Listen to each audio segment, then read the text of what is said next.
Salut à toi, bienvenue sur My Way Finance. Aujourd'hui, une vidéo dans laquelle je vais te donner mes objectifs sur Injective. Ils n'ont pas changé. Si tu me suis, tu les connais déjà. Néanmoins, dans cette analyse, je vais rajouter l'analyse avec l'indicateur de Fibonacci pour les 3 résistances et les 2 supports que j'ai déterminés.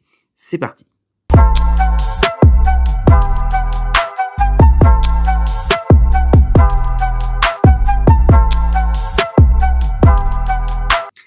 Sois le bienvenu dans cette vidéo. Je te rappelle qu'ici, il n'y a pas de conseil en investissement. Je te montre ce que je fais et comment je le fais. Ici, nous analysons le jeton ING du projet Injective. Il se trouve à la 56e position. Je possède ce jeton dans 2 portefeuilles, un portefeuille Bitpanda et un portefeuille totalement privé à l'extérieur du monde réel, c'est-à-dire protégé en DEX. Allez, c'est parti. L'analyse 21,49 $. C'est un jeton qui a perdu, comme tu peux le voir ici en bas, moins 50%. Son dernier ATH, c'est-à-dire le plus haut historique qu'il a déjà atteint, est à 52,75 $. Ici, le jeton en offre en circulation est à 98 000, alors on va dire 99 millions, pour une offre totale qui sera donc de 100 millions. Si tu regardes tout, là, tu te rends compte que c'est un jeton qui n'a jamais perdu, qui est jamais allé dans le rouge suite à son introduction sur le marché. Aujourd'hui, le sentiment de la communauté est plutôt unanime car 90% de la communauté est plutôt bullish sur ce jeton alors que le bearish est égal à 10%. Aujourd'hui, nous allons voir avec notre indicateur fétiche, c'est-à-dire l'indicateur pivot de Fibonacci. Nous allons voir ici les 2 supports que le jeton pourrait atteindre pour ensuite nous rendre compte des 3 résistances que le jeton pourrait atteindre. Ça, ce sont en général des TP, c'est-à-dire Take Profit, et ça des SL pour des stop loss si jamais tu es rentré en position. Moi, j'ai ce jeton naturellement en qualité de holder. Et ici, tu retrouves le milieu, c'est-à-dire la valeur pivot de Fibonacci que tu as ici, qui est à 30,71. Allez, nous allons tout de suite voir le premier objectif.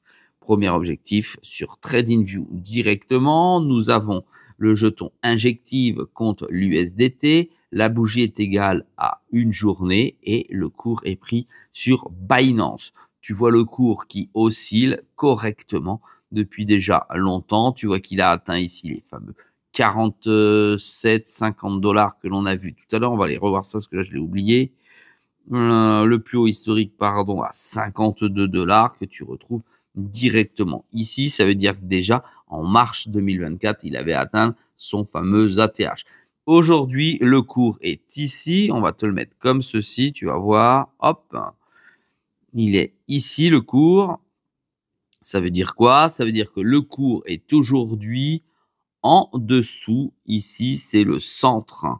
Ce qu'on appelle le middle, d'accord? Le centre directement entre le plus haut et le plus bas de X dernière bougie. En général, c'est 486 bougies pour mémoire. Le cours ici est donc sur non pas un support et non pas une résistance, c'est-à-dire qu'il vacille sans trop connaître son chemin, si ce n'est le marché futur. Je ne vais pas rentrer dans les résistances, etc. qu'il peut y avoir ici. Je reste sur Fibo.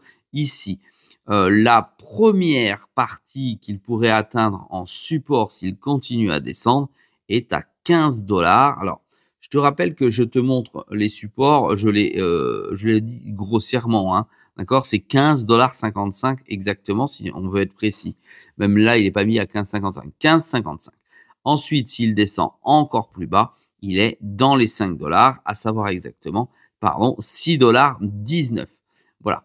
Maintenant, le premier TP que pourrait atteindre le cours de l'injective, c'est celui-ci. Premier TP à 45 $. Donc, on va noter ici TP1. Voilà. Second TP, 55 $, TP2.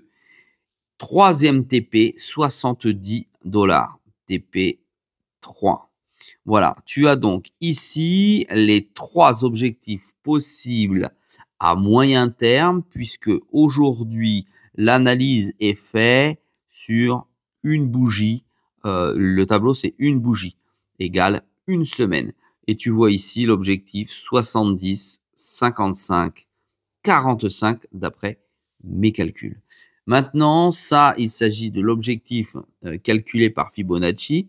Si tu vois le pivot classique, point pivot classique, tu vois qu'on monte déjà à 110 $. C'est bien plus haut que ce qui a été indiqué par Fibonacci. Maintenant, si on poursuit notre analyse, je vais te donner mes objectifs personnels que j'ai sur mon portefeuille.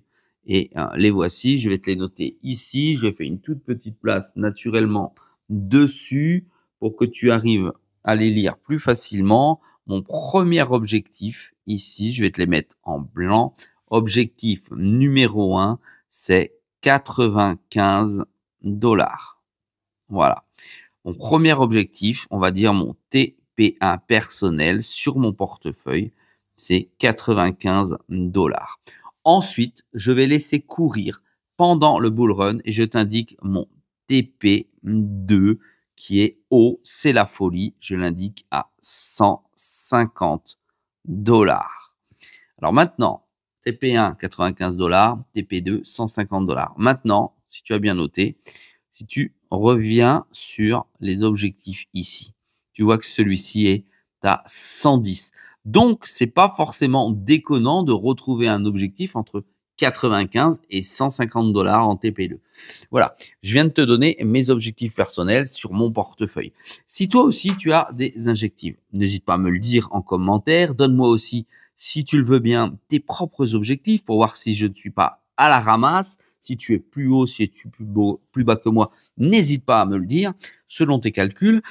On peut comparer, il n'y a aucun problème. Ensuite, si tu veux continuer à m'encourager, n'hésite pas à me mettre un petit pouce bleu sur la vidéo. Et n'oublie pas que tous les jours à 6 h du matin, il y a une vidéo qui t'attend sur une analyse, soit de mon portefeuille, soit de crypto que je possède. Je te dis à très vite dans une prochaine vidéo.